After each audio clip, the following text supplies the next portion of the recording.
जय हिंद साथियों, आप सभी का स्वागत है एक नए वीडियो में। आज हम लोग 15 मिनट शो में आज हमारा दूसरा क्लास है। आज दूसरी क्लास में हम लोग फिर 15 जीके जीएस और फिर साइंस के क्वेश्चन करेंगे, जिसमें हम लोग एक एक करके क्वेश्चन देखेंगे। कल का क्वेश्चन बहुत ही लाजवाब था और आज का क्वेश्चन के बारे में हम लोग डिस्कस करते हैं। तो चलिए हम लोग शुरू करते हैं क्लास को। आप लोग भी सहयोग बनाए रखें मेरा, और अपना उत्तर कमेंट में जरूर करें, और कितना मार्क्स 15 में से आ रहा है वो बिल्कुल शेयर करें। तो चलिए शुरू करते हैं। ये सबसे पहला हमारा क्वेश्चन है सबसे पहला हमारा क्वेश्चन है कि किस यौगिक में सह संयोजक बांध उपस्थित है। यानी in which compound covalent bond is present, कौन सा ऐसा कंपाउंड है जिसमें कोवैलेंट बॉन्ड प्रेजेंट है। तो पहला हमारा ऑप्शन है मैग्नीशियम क्लोराइड, जिसको हम लोग जिसको हम लोग MgCl2 लिखते हैं। और यहाँ पर हमने कोवैलेंट बॉन्ड का एक पिक्चर भी लगाया है ताकि आपको बहुत बढ़िया तरीके से समझ में आए। दूसरा है हमारा सोडियम क्लोराइड यानी NaCl। तीसरा हमारा कैल्शियम ऑक्साइड क्या होगा, कैल्शियम ऑक्साइड। और चौथा हमारा है इथेन, इथेन का मतलब C2H6। अब इसका उत्तर आप लोग बताइए कि कौन सा इसका उत्तर होगा। तो किसमें कोवैलेंट बॉन्ड प्रेजेंट है, तो इथेन में कोवैलेंट बॉन्ड प्रेजेंट है, इसलिए हमारा सही उत्तर इथेन हो जाएगा। चलिए अब हम लोग अगले क्वेश्चन की तरफ बढ़ते हैं। आज का हमारा अगला क्वेश्चन है, who establish the Indian statistical institute in Calcutta, now Kolkata. Calcutta, लेकिन अब इसको क्या लिखते हैं, अब कोलकाता बोलते हैं। में भारतीय सांख्यिकी संस्थान की स्थापना किसने की, यानी किसने की है। पहले कलकत्ता बोला जाता था पहले, लेकिन अब उसको क्या बोलते हैं, कोलकाता बोलते हैं। तो भारतीय सांख्यिकी संस्थान की स्थापना किसने की थी। पहला हमारा ऑप्शन है RG देसाई, दूसरा हमारा PC महालनोबिस, और तीसरा हमारा दादा भाई नौरोजी, और चौथा है VK RV राव। तो इनमें सही उत्तर क्या है, आप लोग कमेंट कीजिए। तो इनका सही उत्तर क्या है, तो सही उत्तर PC महालनोबिस है। संस्थान ने 1959 में भारतीय संसद के एक अधिनियम द्वारा राष्ट्रीय महत्व की संस्था का दर्जा प्राप्त किया है। और इसका जो मुख्यालय कहाँ है, मुख्यालय है जो कोलकाता में ही है, कोलकाता में ही है, मुख्यालय कोलकाता में ही स्थित है। और इसके अलावा चार केंद्र कौन कौन से हैं, इसके अलावा चार केंद्र हैं। एक है दिल्ली, दूसरा बेंगलुरु, और तीसरा चेन्नई, और चौथा है जो तेजपुर में इसके चार केंद्र स्थित हैं। इस तरह हमारा दूसरा क्वेश्चन समाप्त होता है। हम लोग आगे बढ़ते हैं तीसरे क्वेश्चन की तरफ। तीसरा क्वेश्चन है हमारा कि हु वाज द 10th और लास्ट सिख गुरु, यानी 10वें या आखिरी सिख गुरु कौन थे। जो सिख धर्म के 10वें या आखिरी सिख गुरु कौन थे। पहला ऑप्शन है हमारा गुरु अंगद देव जी, दूसरा ऑप्शन है गुरु तेग बहादुर जी, तीसरा ऑप्शन है हमारा गुरु नानक देव जी, और चौथा है हमारा गुरु गोविंद सिंह जी। यहाँ पर हमने एक फिगर भी लगाया है दोस्त, ताकि आपको बहुत अच्छे तरीके से समझ में आए। तो 10वें सिख धर्म के 10वें और आखिरी सिख गुरु कौन थे, तो गुरु गोविंद सिंह जी थे। गुरु गोविंद सिंह जी थे, और यही है हमारे गुरु गोविंद सिंह जी, जिनका हमने तस्वीर लगाया है। हमारा पहला गुरु कौन है, तो हमारा पहला गुरु है गुरु नानक देव जी। गुरु नानक देव जी, बहुत बार क्वेश्चन पूछा गया है मेरे मित्र, बिल्कुल गौर कीजिएगा। गुरु नानक देव जी ये हमारे पहले गुरु हैं। और जो हमारे अंतिम गुरु हैं सिख धर्म के, गुरु गोविंद सिंह जी, इन्होंने ही 1799 में क्या किया था, खालसा पंथ की स्थापना की थी। खालसा पंथ की स्थापना किए थे ये स्थापना किए थे स्थापना किए थे जो खा किए थे। पूछा भी जाता है कि खालसा पंथ की स्थापना किसने की थी, तो गुरु गोविंद सिंह जी ने की थी। इस तरह हमारा तीसरा क्वेश्चन समाप्त होता है। अब हम लोग अगले क्वेश्चन की तरफ बढ़ते हैं। तो हमारा चौथा क्वेश्चन है, विच of these neighbouring country of India is wrongly matched with its national sports, यानी भारत में इन पड़ोसी देशों में से कौन सा देश गलत तरीके से अपने राष्ट्रीय खेल से मेल खाता है। कौन सा देश है जो राष्ट्रीय खेल से मेल खाता है। तो पहला ऑप्शन है हमारा अफगानिस्तान बुज काशी। दूसरा ऑप्शन है बांग्लादेश है जो क्रिकेट से मेल खाता है। तीसरा है भूटान है जो तीरंदाजी, और चौथा है जो वॉलीबॉल। तो इसका आंसर आप लोग बताइए दोस्त, इसका आंसर क्या होगा कि कौन सा पड़ोसी देश है जो गलत तरीके से अपने राष्ट्रीय खेल के साथ मेल खाता है। तो बांग्लादेश। बाकी सभी सही है, लेकिन बांग्लादेश है जो क्रिकेट से मेल नहीं खाता मेरे भी। बांग्लादेश का राष्ट्रीय खेल क्या है, कबड्डी है। बांग्लादेश का राष्ट्रीय खेल है जो कबड्डी है। और कबड्डी का उद्गम स्थान भारत को ही माना जाता है, कबड्डी का जो उद्गम स्थान है वो भारत को माना जाता है। अफगानिस्तान का राष्ट्रीय खेल बुज काशी है। भूटान का तीरंदाजी बिल्कुल सही है, और नेपाल का वॉलीबॉल ये भी बिल्कुल सही है। लेकिन जो बांग्लादेश का क्रिकेट दिया है वो बिल्कुल गलत है, क्योंकि बांग्लादेश का राष्ट्रीय खेल कबड्डी है। चलिए हम लोग अगले क्वेश्चन की तरफ बढ़ते हैं।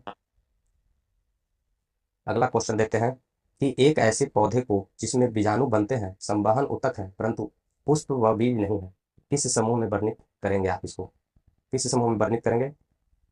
पहला शैवाल यानी एल्गी, दूसरा जिम्नोस्पर्म, तीसरा ब्रायोफाइटा और चौथा ट्रेडोफाइटा। तो किसमें आप लोग इसको डिस्कस करना चाहें, किसमें इसको डालना चाहेंगे? इसका आंसर आप लोग बताइए दोस्त। तो इसका आंसर होगा ट्रेडोफाइटा। ट्रेडोफाइटा, क्योंकि ट्रेडोफाइटा बीज रहित और संवहनी पौधा है। बीज रहित और संवहनी पौधा है। संवहनी पौधा है। पौधा है। इसका शरीर जड़ और तना पत्ती में विभाजित रहता है। इसका शरीर है जो जड़ तना पत्ती में विभाजित होता है, और इसमें पुष्प व बीज का निर्माण नहीं होता है, यानी इसमें फूल का और बीज का भी निर्माण नहीं होता है, इसीलिए इसको ट्रेडोफाइटा में डालेंगे। चलिए हम लोग अगले क्वेश्चन की तरफ बढ़ते हैं। हमारा अगला क्वेश्चन है 5वां नंबर क्वेश्चन, कि इनमें से कौन सा महात्मा गांधी का आर्थिक विचार नहीं है? कौन सा है जो इनमें से महात्मा गांधी का आर्थिक विचार है जो नहीं है? पहला है गैर हिंसक अर्थव्यवस्था, दूसरा हमारा है विकेंद्रीकरण कुटीर उद्योग, तीसरा है मशीनरी और नवीनतम तकनीक का अधिकतम उपयोग, चौथा गाँव गाँव सर्वोदय का पुनर्जन्म। तो इनमें महात्मा गांधी का जो कौन सा है जो आर्थिक विचार नहीं है? तो महात्मा गांधी जी कहते थे कि मशीनरी और नवीनतम जो उद्योग है, अभिगिक तकनीक जो आ रहा है, उससे लोगों को बहुत हानियां हो रही है, इसलिए हमारा ऑप्शन इसका सी बिल्कुल करेक्ट होगा। गांधी जी हैं जो बड़े पैमाने पर औद्योगिकरण के कट्टर विरोधी थे। उनका विश्वास था ना कि बड़े पैमाने के उत्पादन से विभिन्न सामाजिक और आर्थिक दोष उत्पन्न हो रहे हैं, इसलिए मशीनी का प्रयोग है जो मनुष्य को आलसी बना देता है। जो मशीन का प्रयोग है वो क्या करता है कि मनुष्य को आलसी बना देता है। और महात्मा गांधी हैं जो गैर हिंसक थे, किनके किनके की अर्थव्यवस्था के, विकेंद्रीकरण के, कुटीर उद्योग के और गांव गांव सर्वोदय पूर्ण जन्म के, जो क्या थे कि ये बहुत समर्थक थे, समर्थन करते थे। इसीलिए हमारा मशीनरी और नवीनतम उद्योग, महात्मा गांधी इसके विचार नहीं थे, महात्मा गांधी जी के विचार नहीं थे कि मशीनरी और नवीनतम उपयोग आए यहाँ पर भारत में। चलिए हम लोग अगले क्वेश्चन की तरफ बढ़ते हैं। हमारा अगला क्वेश्चन है the image formed by concave lens will be, यानी एक अवतल लेंस से बनने वाला प्रतिबिंब होगा। एक अवतल लेंस से जो बनने वाला प्रतिबिंब है वो होगा सदैव वस्तु से बड़ा होगा, सदैव आभासी होगा, सदैव वास्तविक होगा, या सदैव उल्टा होगा। आप लोग बताइए दोस्त कि इसका आंसर क्या होगा? तो जो अवतल लेंस से बनने वाला होता है, अवतल लेंस से बनने वाला प्रतिबिंब होता है, वो वस्तु की ओर, लेंस तथा फोकस के बीच में बनता है। वस्तु की ओर बनता है, जैसे यहाँ हमने वस्तु रखा तो वस्तु की ओर, यानी इधर ही बनेगा, इधर ही बनेगा। और सदैव छोटा एवं आभासी होता है, सदैव छोटा एवं आभासी होता है, यानी इसका आंसर क्या होगा? बी बिल्कुल करेक्ट होगा। सदैव आभासी और सदैव छोटा बनेगा। अवतल लेंस यानी कनकेव लेंस से जो बनता है, जो वो सदैव वर्चुअल बनेगा और एलवेज छोटा बनेगा। तो चलिए हम लोग अगला क्वेश्चन करते हैं। अगला क्वेश्चन है हमारा कि सरल लोलक एवं एक दोलन पूरा करने में जितना समय लगता है उसे क्या कहते हैं? यानी time taken by a simple pendulum to complete one oscillation is called, उसको क्या कहते हैं? उसको हम लोग क्या कहते हैं? पहला हमारा ऑप्शन है अधिकतम चला यानी मैक्सिमम स्पीड, दूसरा है औसत चाल यानी एवरेज स्पीड, तीसरा है हमारा ऑप्शन आवर्तकाल यानी टर्न ओवर टाइम, और डी है हमारा टाइम इंटरवल। तो इसको हम लोग क्या कहेंगे? इसका ऑप्शन हमारा होगा सी, टर्न ओवर टाइम, आवर्तकाल। जो time taken simple pendulum, pendulum यहाँ पर हमने चित्र लगाया, पेंडुलम किसको कहेंगे? ये जो घड़ी में हमारा ऐसे लिखा हुआ, ये हमारा इधर कभी जाता है कभी इधर जाता है, इसी को हम लोग पेंडुलम कहते हैं। ऐसा पेंडुलम बना होता है घड़ी में, स्थिर रहता है, कभी इधर जाएगा फिर कभी इधर आएगा, इसी को हम लोग पेंडुलम कहते हैं। तो सरल लोलक, एक दोलन पूरा करने में जितना समय लगता है उसे सरल लोलक या फिर आवर्तकाल कहते हैं। और जब कोई पिंड एक निश्चित समय अंतराल में एक निश्चित पथ पर बार बार अपनी गति दोहराता है तो उस गति को क्या कहेंगे? आवर्त गति कहेंगे, आवर्त गति कहेंगे, आवर्त गति कहते हैं। चलिए हम लोग अगले क्वेश्चन की तरफ बढ़ते हैं कि which of the following statement is correct about blood pressure, यानी रक्तचाप के बारे में कौन सा कथन है जो सही है? तो सामान्य सिस्टोलिक दाब है जो 80 mg होगा और डायस्टोलिक है जो 120 mg होगा, ये हमारा पहला ऑप्शन है। दूसरा ऑप्शन है कि सामान्य दाब हमारा 72 mg होगा और डायस्टोलिक होगा 35, ये हमारा दूसरा ऑप्शन है। सी ऑप्शन है हमारा सामान्य दाब 120 है और डायस्टोलिक है जो 80 है। उसी तरह डी है हमारा सामान्य सिस्टोलिक दाब है जो 160 है और डायस्टोलिक है जो 80 है। तो इसका आंसर आप लोग बताइए मित्र क्या होगा?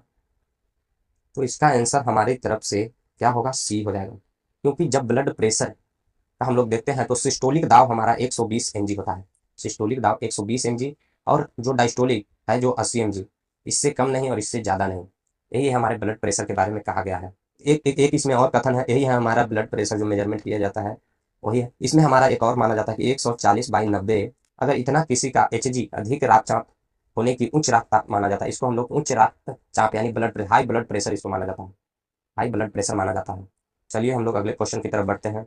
आज का अगला क्वेश्चन है हमारा कि which of these are European country, यानी इनमें से कौन सा यूरोपीय देश है, इनमें से कौन सा यूरोपीय देश है। पहला हमारा ऑप्शन है बुल्गारिया, दूसरा हमारा ऑप्शन है सूडान, तीसरा है बेनिन और चौथा है घाना। तो इनमें से कौन सा है जो यूरोपीय देश है मित्र, कमेंट कीजिए आप लोग जल्दी से, फिर हम इसका उत्तर बताते हैं। तो इसका उत्तर हो जाएगा बुल्गारिया, कि बुल्गारिया एक यूरोपीय देश है और इसकी राजधानी क्या है, बुल्गारिया की राजधानी क्या है, बुल्गारिया की राजधानी है जो सोफिया है, सोफिया, बुल्गारिया की राजधानी है जो सोफिया है। जबकि सूडान, बेनिन तथा घना है, ये तीनों है जो, ये कौन से हैं, तो ये अफ्रीकी देश है, ये अफ्रीकी देश है, ये अफ्रीकी देश है। तो अब आगे बढ़ते हैं। 10 नंबर क्वेश्चन हमारा है कि which of these is not a mountain peak in the great Himalaya और द हिमाद्री, यानी इनमें से कौन सा महान हिमालय या हिमाद्री में पर्वत शिखर नहीं है। तो पहला ऑप्शन है हमारा माउंट कंचनजंगा, दूसरा ऑप्शन है माउंट मकालू, तीसरा ऑप्शन है माउंट नगटिब्बा और चौथा ऑप्शन है माउंट नंदा देवी। तो इसका ऑप्शन क्या होगा मेरे मित्र, कमेंट कीजिए, तब तक हम आपको बताते हैं कि लघु हिमालय है ना, उसकी औसत ऊंचाई कितनी होती है, लघु लघु की औसत ऊंचाई कितनी होती है, तो 3700 से 4500 होती है, 4500 मीटर होती है। माउंट कंचनजंगा, माउंट मकालू तथा माउंट नंदा देवी महान हिमालय या हिमाद्री का भाग है। ये जो माउंट कंचनजंगा है, माउंट मकालू है और माउंट नंदा देवी है, जो महान हिमालय और फिर हिमाद्री का भाग है, ये तीन, ये क्वेश्चन के तो हमारा ऑप्शन क्या है, माउंट नंदा टिब्बा है जो हमारा है, जो ये हिमालय और हिमाद्री का भाग नहीं है, इसलिए इसका उत्तर सी हो जाएगा, बिल्कुल करेक्ट। अब हम लोग अगले क्वेश्चन की तरफ बढ़ते हैं। अगला क्वेश्चन है